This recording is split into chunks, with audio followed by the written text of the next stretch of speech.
Should we put policy first this upcoming election?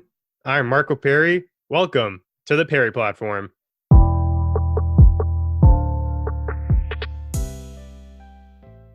Today we're joined by two very special guests, the founders of Policy First. And I don't want to go too much into detail about what it is. I'm going to let them do that. So, the first person here is Saeed. Can you tell us about what is Policy First? Yeah, thanks, Marco. Policy First is an initiative that aims to increase voter awareness. It just makes it easier for voters, and especially first-time voters like me, to really find information about the election in one spot. And it's really important. It's nonpartisan. We try to focus on policies over sensationalized topics that are highlighted in the media, and it just makes it easier to digest information and move forward and make a decision that's policy focused. So that's breakdown of policy first. And just to follow up, it's a website, correct? Do you guys make that content yourself? Do you have writers? How do you go about that? Yeah, so it is a website, but we have presence on most social media platforms. We write our own stuff. We take in the information that's available online and in the media, and we digest it so that we can put it forward in a way that's easy to understand and in a way that's simple. Like for example, the platforms of parties themselves, we've read through all of them and we've kind of summarized them for the voter, and it's on our website, and you can check it out. But we also highlight stuff on social media, so our Instagram page at policyfirst.ca or our Twitter or our Facebook group. We have that social media presence available to highlight topics in the media, and we've been doing that so far. We also have a blog that we talk about general topics in the elections, like what your vote means, how to vote, how to get involved, and we've been posting pretty frequently in the last couple of weeks. So stay tuned for that, and we're going to continue doing that. Cool. And that leads me to my next question. And I want Hamza, our second guest, to answer it. Why did you create Policy First? What was the inspiration behind it? Yeah, thanks, Marco. So I kind of had the idea with Syed for Policy First early in the summer. We kind of saw this trend in the elections that we were seeing where the focus was kind of moving away from policy. It was really focusing on the candidate, what did he or she do in this instance, etc. Mm-hmm. And there really was an understanding of, if this person gets elected into office, what are they going to do for our country, our province, our region, etc. Mm-hmm. And so what we wanted to do was, this is all information that's out there. It's readily available. However, we wanted to make the focus of our platform specifically on policy. And as I had mentioned, it's nonpartisan, so it's very objective. So we're not saying that, oh, this is a policy and we think it's good, X, Y, and Z on that topic. Mm-hmm. It's more so just, this is exactly what the party has said. We're summarizing in a way that's easy to digest. You make the decision on that, right? Yeah. Again, as I mentioned, news outlets are doing similar things to what we are covering. However, the news outlets' goal is not to inform voters. Their goal is to get more clicks on their site so that they can drive more revenue. We make no money from this. All we want to do with everybody that we reach is emphasize the fact that it's really important to hold our politicians accountable. And the main way to do that is really understand what they're promising to do and, make that vote. Once that vote has been cast and the election is finished, we also have to make sure we hold that government accountable to the policies that they promised they would deliver. Yeah, that's very true. I like that point about being held accountable. Politicians, I feel, are often able to pull a veil over people's eyes because, like you mentioned, we're not completely aware of what exactly they promise. These platforms are lengthy. Having a place where it's summarized at least gives us an idea of what they're promising. And if they don't deliver, we can hold them accountable. It's very different if we're just going based on things they may have said or things that they're presenting. But if we don't have a concrete list of what exactly they're trying to do and they don't do it, it makes it more difficult to bring the accountability into office. And now I want to talk a little bit about what exactly is on the platform. I know you guys have a piece about how we can vote, especially for people who haven't done it before. Can one of you guys briefly outline what the process is for someone who hasn't registered? Yeah, sure, Marco. So it's my first time voting. I want to make it count, and I'm sure a lot of the people that view our platform are also students that are voting for the first time. So it's really important for you to make your first vote count. And so by doing that, you should understand what it means to vote, first of all. That means understanding how our electoral system works, how our one vote will equal of candidate winning or not winning, and then based on that, the party winning and not winning or not winning. So it's important to understand electoral system first of all. Mhm. Second of all, it's important to understand what the parties are proposing, and we don't we think that reading our website for the platforms themselves would be helpful, but you could go a step beyond and really understand everything through a media perspective, what's being discussed in news circles, watching the debates that are happening, and seeing how the candidates are interacting with one another, and that really shows a lot more about what their goals are if or when they do get elected. Then it's actual the voting process. It's understanding what you need when you go to the polling station. That could be just some ID. It could be registering to vote at another address. Understanding when you can vote. Understanding what the process is going to be like, and then going to the polling station. I mean, like this could be done through advanced polling stations or polling stations on campus that you can go to. There's the election day specifically on October 21st, which is probably the best way or the most popular way to vote usually. But as long as you understand, you can make an informed decision by understanding what the parties are putting forward and then going to vote. I think it's really important. That's good. And just to follow up, let's say somebody right now is not registered and they want to vote. Is it as simple as going onto the website and filling out a form, or what do they have to do? Well, they need to prove a number of things. They need to prove their address, Mhm.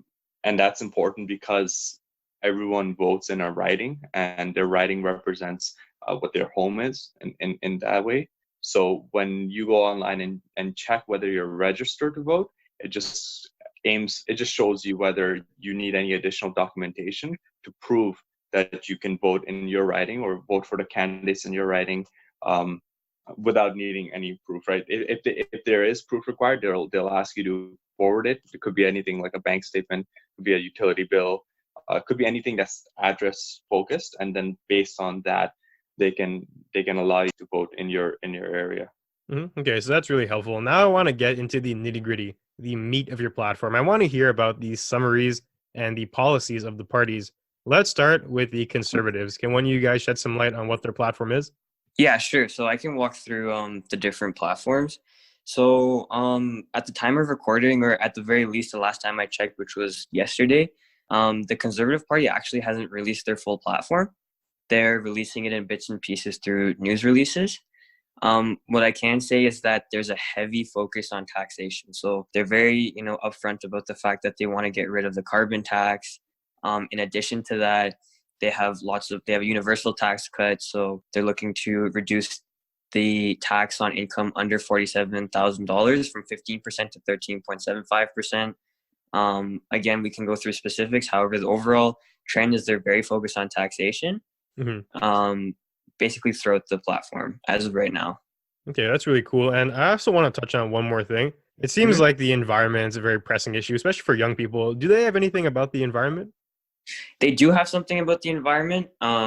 It's a very large platform, and it's a 60-page long document. Within it, they've kind of broken it down to specific sub-segments. However, the best way I could summarize that into one line would be they're really focused on encouraging good behavior in relation to the climate. So they're providing subsidies and tax credits if you are able to take on this environmentally friendly approach at the personal level within your home, or at the commercial level within a business. And they're really against implementing things like the carbon tax, which tend to force people into taking on better alternatives or just adding a cost. So instead of adding costs on, they're really adding incentives.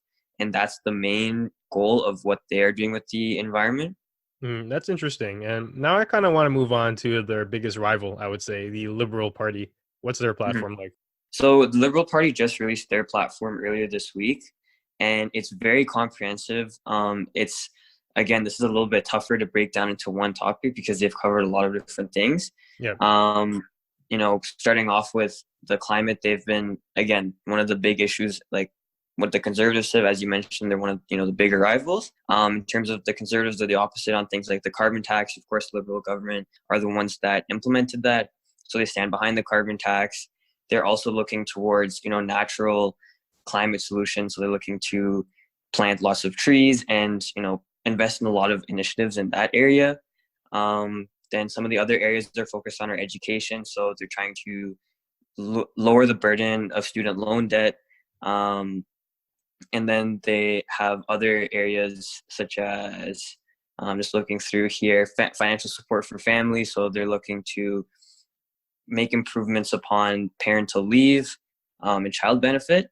So I think these are some of the main ones that they kind of emphasize within their platform. Again, I highly recommend you take a look through this one. It's very in-depth on a lot of different topics. So it's very tough to kind of summarize in one soundbite. Yeah, that's understandable. At least we're getting the gist of it. And I want to move on to the Green Party next. But before we do that, I want to share my thoughts on why policy is so important, especially for them. So the Green Party has branded themselves as the environmental party, but they also do have a lot of policies about other areas. Unfortunately, though, it seems like those have sunk to the bottom, and they're seemingly being recognized as a one-track minded party. It's all about the environment. Maybe you can blame their name for that even, but it's very important to understand, especially for a lot of voters, that there's more to them than just that. And hopefully we can hear a little bit about that right now.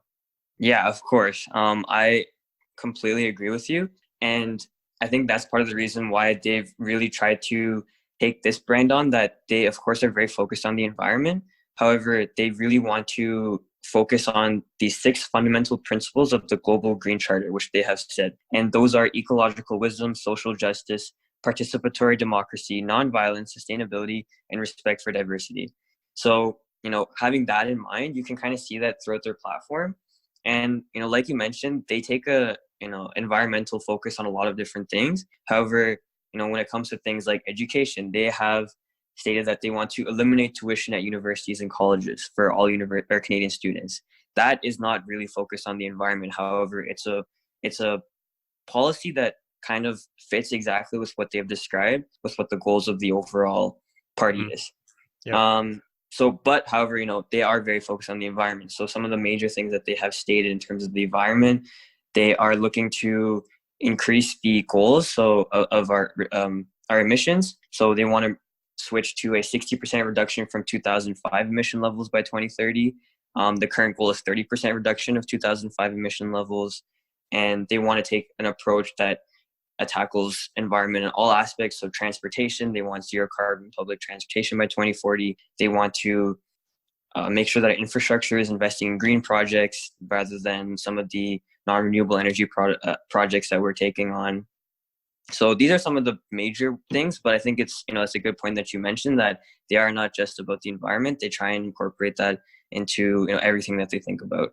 That's awesome. And now let's move on to the NDP. So NDP, right off the top, I think their big focus is healthcare.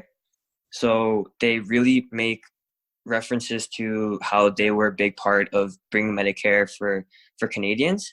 And one of the big things that they're promising is to include pharmaceuticals under that, and create a pharmacare program where all pharmaceuticals will be covered. Again, they're also very interested in trying to help out with the environment as well, as that's a really big topic. So they're big supporters of the carbon tax. They also want to take the carbon tax a little bit further, and have said that they want to roll back any breaks that industrial polluters are receiving right now. And so healthcare, environment, and then the last one of the big ones that they had was housing. They're really looking to create more affordable housing for people. The goal is 500,000 units of quality, affordable housing in the next 10 years, with half of that being completed 5 years through. So they're really focused on, carrying through a lot of the more socialistic ideas that they have carried through their party for for its whole history, and it kind of shone through as well with this platform as well. And now, last but not least, I want to talk about the People's Party, and you can also mention the Bloc if you want to at the end. Yeah, sure. I'll do both.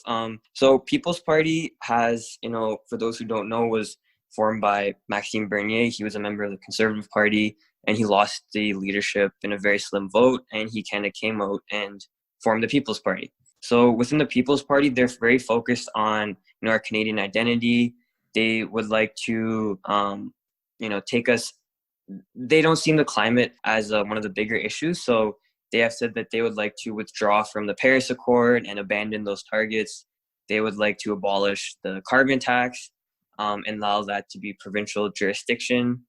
In terms of climate change, they're switching to adaptation strategies if problems arise as a result of climate change.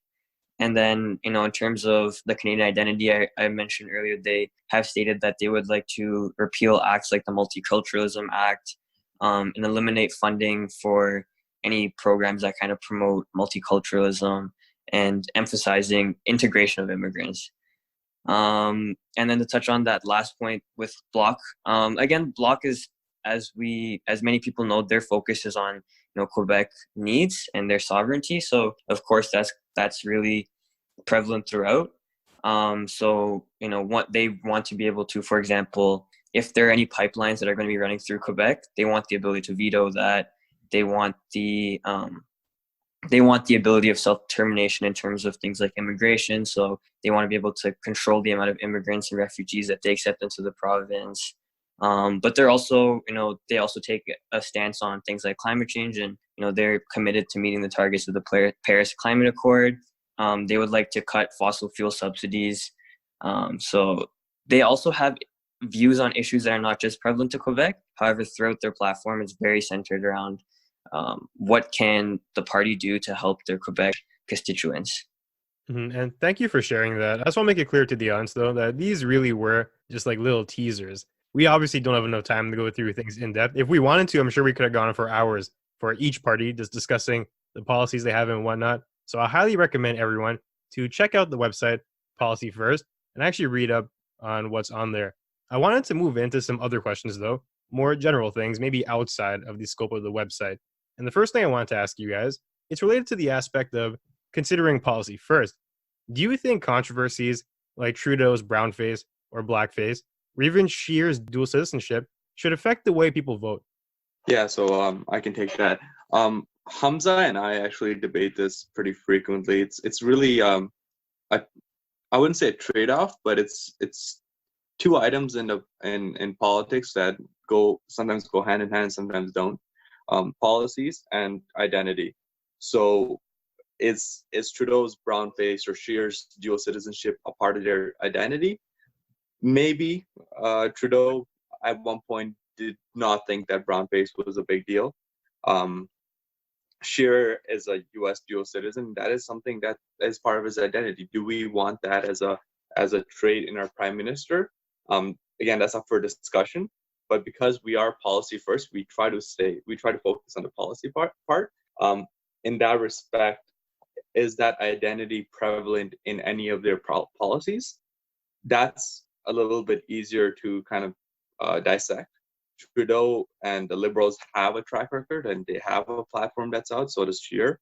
But is Trudeau's brownface kind of a prevalent part of Trudeau's track record? I don't think so. I think that Trudeau personally has focused on refugees and immigration and providing a safe place for all kinds of diversity in Canada. And perhaps that's not that's not a part of his policy. It's not part of the Liberal Party's policies either. Scheer, on the other hand, has his dual citizenship leaked into his focus on the policies that he's proposing, or is he proposing better U.S.-Canada relations? That's a little bit harder to kind of reflect on. So I think going forward, it's really about reflecting on whether these identity topics are a part of a political agenda that we can actually point to, and based on that voters should make a decision that reflects that approach. So that's what I think. I think Hamza would agree, perhaps. Yeah. I'm going to ask Hamza for his take on that as well. I just want to outline this trend, though, that I'm realizing recently, especially with the election going on. A lot of these attack ads seem to be the norm now, digging into people's past and finding things. Because the thing with Scheer, it's a lot of people aren't necessarily angry about the dual citizenship. a lot of politicians actually do have that. It seems like they're more mad about the fact that he was trashing on dual citizenship politicians in his past. I believe he said something in 2005. This seems to be a dangerous trajectory we're on because people are weaponizing shame, digging up things from your past and using it to, hold it against you in today's day and age. And as you mentioned, we're not too sure if these things even stick to who you are today, but they're being attributed like they do. If we continue down this route of weaponizing shame, it seems to me that the only people who can survive in politics are the shameless. And I'm not too sure that's a route we want to go down. So Hamza, let me know what you think. Yeah, I really like that point. I'd also like to add to that point and say that I personally think that when you are, when a party is looking to gain support, pointing to things like this are extremely easy, right? So if I'm, an uninformed voter, I have no information on the topic because frankly, it's very hard to get. And all I see are these ads of, Trudeau, or I see these ads of Scheer taking on these different things that they've done that are really easy to understand. And they're really easy to say, okay, this person did this, I'm not voting for them, right? I feel like that has kind of become the norm across many elections because it's just so easy, right? Mm-hmm. Rather than taking the time and having the ability to look at their actual policy, understand, as I had mentioned, do these kind of, things come across in their policy, right? That Mm-hmm. is what is really important. And it's tough to make the distinction like you should focus on one or the other because at the end of the day you are voting for a person. However, it is really important to make sure you have that understanding of the policy to, going back to my previous point, hold them accountable rather than focusing on people that, have absolutely clean record, oh, this person hasn't done anything bad in the past, must be a great prime minister. Mm-hmm. That really can't be the view because then, we really aren't understanding what these parties are going to be doing with our country. And so I think it's much more important to have that focus on the policy where you can, of course, factor in some things, but, it's really hard to make that distinction. So you kind of have to make that for yourself.